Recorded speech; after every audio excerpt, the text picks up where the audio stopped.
Hi everyone, it's Feeding Dragon. It's now the third week of June, and currently I have 9 pens ink. Coincidentally, half of them are on the paler side and half of them are on the very loud color wise. Thus I decided to film this in two different parts, and today I will be bringing you to check my currently ink for middle of June paler edition. Let's get to it. The first pen and ink combination that I have here is my Sailor TUZU in broad nib, and I fill it with Teranishi Opera Rose.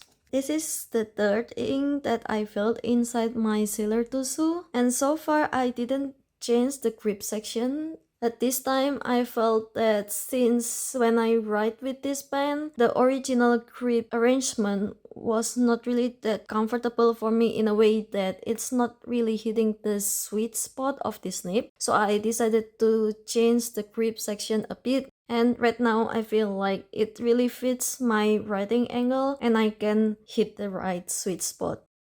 When I first heard about this ink and saw ink swatches, I thought that it would be a dusty pink. However, it does not look like pink in my eyes. Well, there are some pinkish shade to it, but it's more brown rather than pink. So it kinda caught me off guard, and it looks even browner if I write on yellow or cream colored paper. Thus, I really have mixed feelings about this ink, and I feel like this is quite a weird one for me.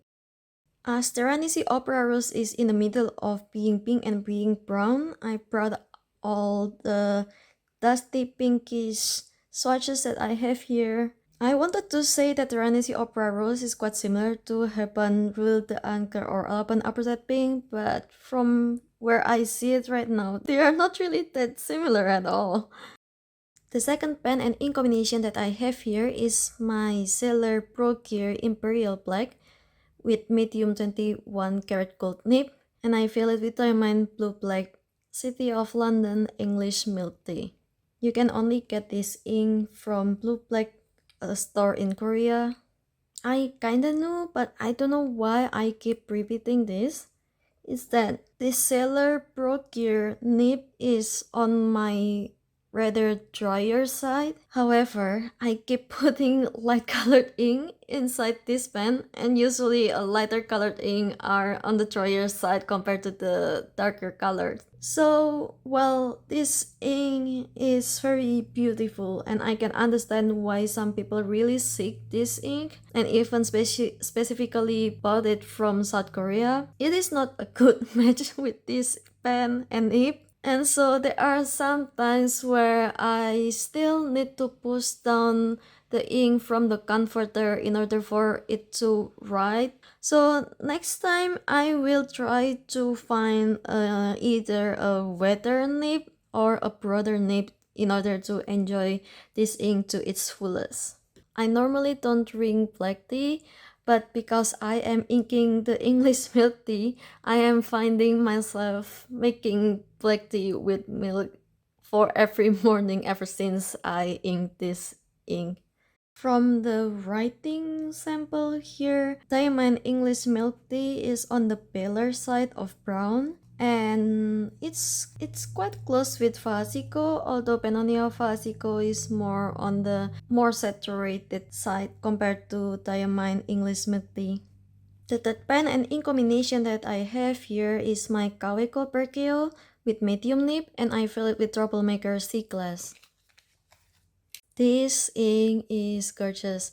I specifically choose to put this ink inside the Kaweco Perkeo because I know that this pen and nib will be very reliable and that it can show the good qualities in lighter colored inks. And this combination does not disappoint. The Kaweco Perkeo can really bring the greatness of this Troublemaker C-Glass on writing. On the parts where the ink pooled, it looks on the browner side, and then there is this lighter green on most of the part.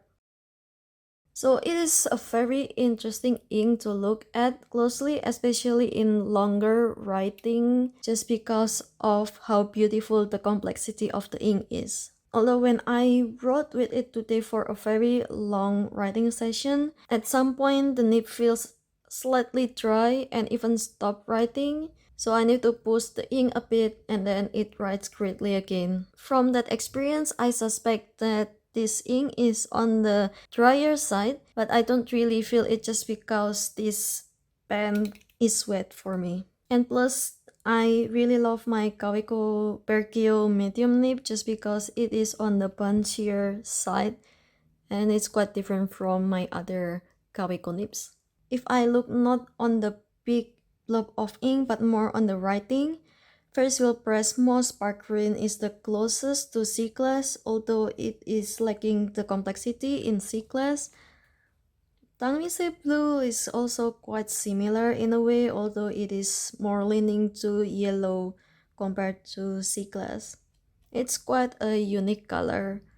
The fourth pen and ink combination that I have here is my Jinhao 82. I have Lamy Broad nib in it, and I fill it with Ferris wheel press blue Beryl Tonic. At this point, I will say though that now that I have 9 pens ink with different inks in it, it starts to confuse me when the ink and the body of the pen does not have the same color, especially with some of the inks that I ink lately. Something was quite wrong with this ink and pen combination. At the very beginning, the ink that comes out from this pen looks exactly like the one in the swatch card, and the ink in this pen becomes this darker color. I am not sure if it is because I didn't clean the pen properly, because the ink that was here before was very persistent to clean, or if the ink somehow changed after a while. This is supposed to be a shimmer ink, but I cannot really see any shimmers on my writing sample, even though the sample file that I have has quite a lot of shimmers in it. So yeah, overall, I am quite disappointed with this pairing just because the change of perception and the change of expectations makes this writing experience not enjoyable for me.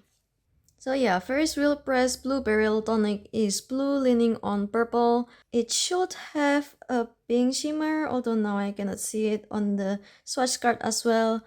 And it's the closest with Sailor Ink Studio 224 on my swatch card. And last, I have my Esterbrook Estie in Nouveau blue. I have Gena Reverse Architect nib in it, and I fill this pen with Birmingham Pen Company Lampshade.